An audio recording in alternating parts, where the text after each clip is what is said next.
CBI क्या है? कैसे इन्वेस्टिगेशन करती है?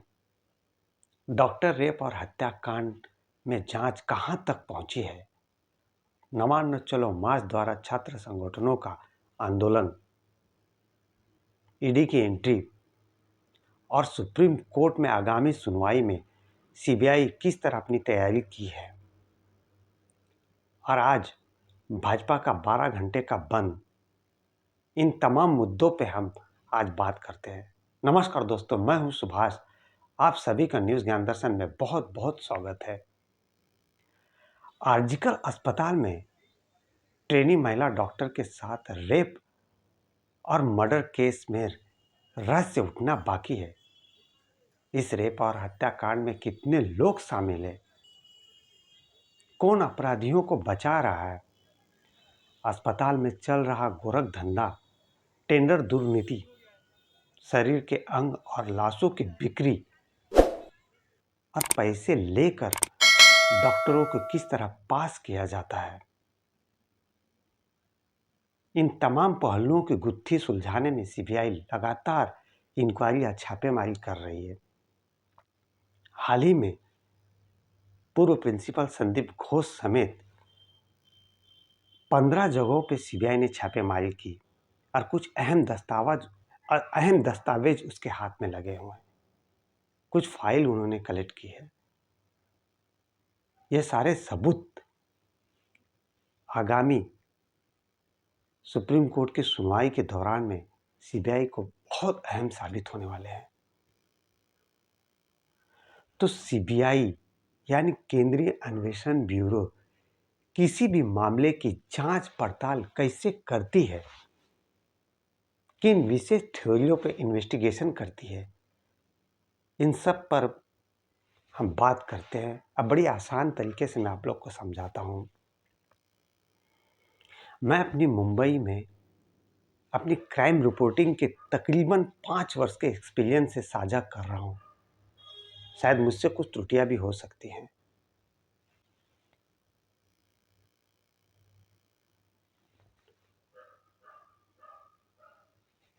पहली बात तो यह है कि कोई भी क्राइम कहीं भी होता है तो वह केस पहले वहां की लोकल पुलिस सॉल्व करती है।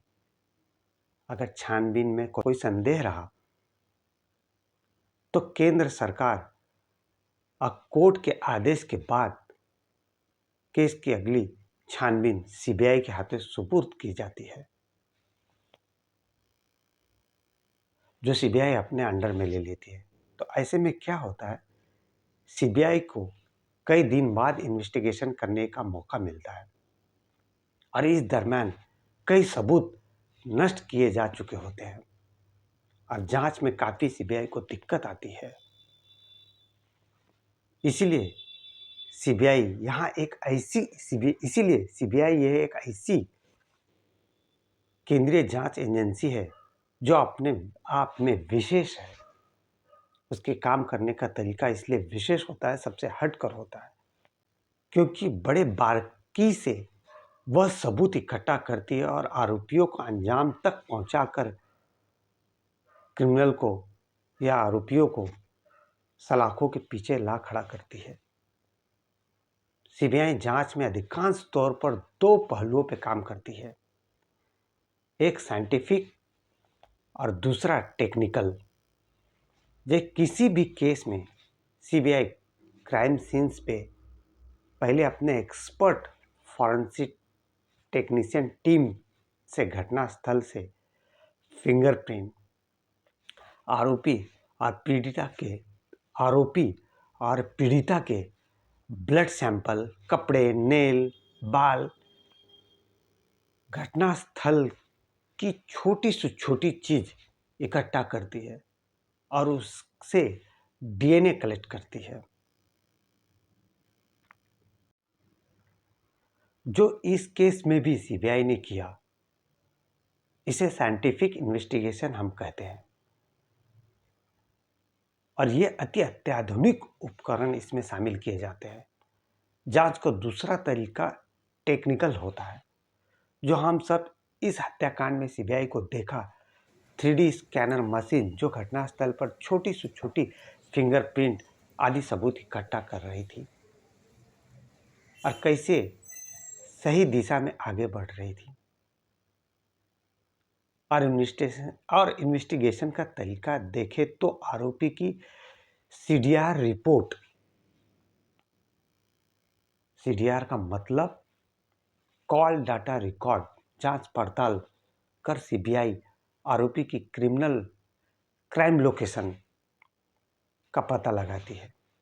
जैसे इस रेप और हत्याकांड का आरोपी संजय राय का ब्लूटूथ घटनास्थल से पाया जाना और जांच में उसका लोकेशन घटनास्थल से मैच खाना, यह भी एक टेक्निकल पॉइंट होता है। टेक्निकल इन्वेस्टिगेशन और एक पहलू होता है सीसीटीवी फुटेज। इसमें भी संजय राय उस रात सेमिनार हॉल में तड़के सुबह 4:03 पर घुसते हुए और करीब 4:40 पर सेमिनार हॉल से बाहर निकलते हुए दिखाई देता है।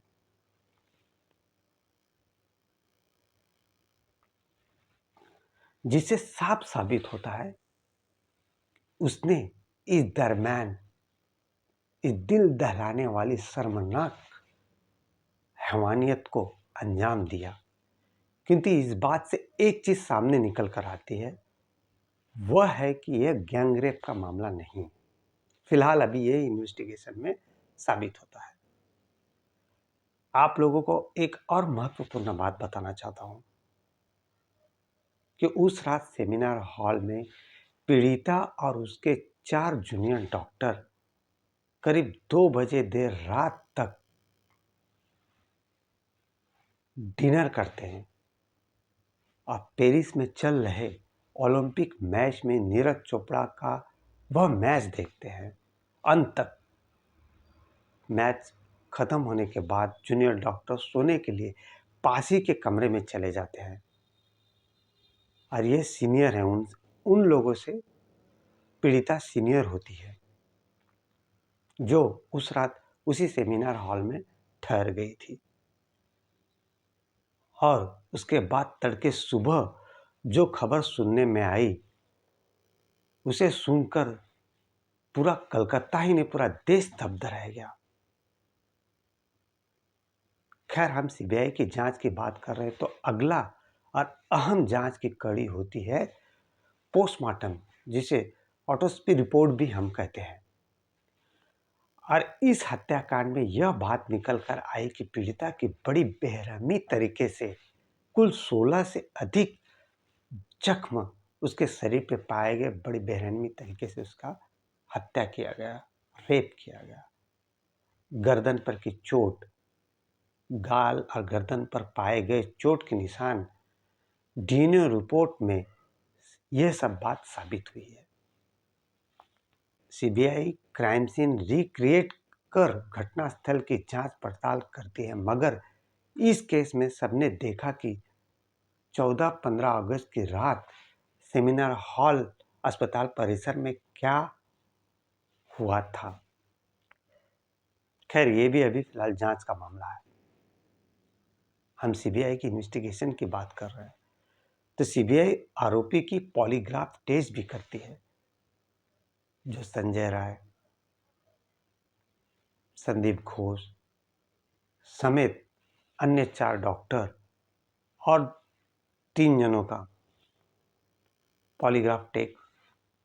पॉलीग्राफ टेस्ट सीबीआई ने किया है। पॉलीग्राफ टेस्ट एक तरह से आरोपी के मानसिक हलचल, शारीरिक हलचल एक्सपर्ट द्वारा पूरी निगरानी में की जाती है। इससे यह पता चलता है कि वह सच बोल रहा है या झूठ बोल रहा है, या इन्वेस्टिगेशन से सीबीआई या किसी जांच एजेंसी को गुमराह कर रहा है, यह साफ तौर से पता चलता है। किंतु यह पॉलीग्राफ टेस्ट सबूत के तौर पर माना नहीं जाता है। तो इस तरह सीबीआई अपनी इन्वेस्टिगेशन करती है।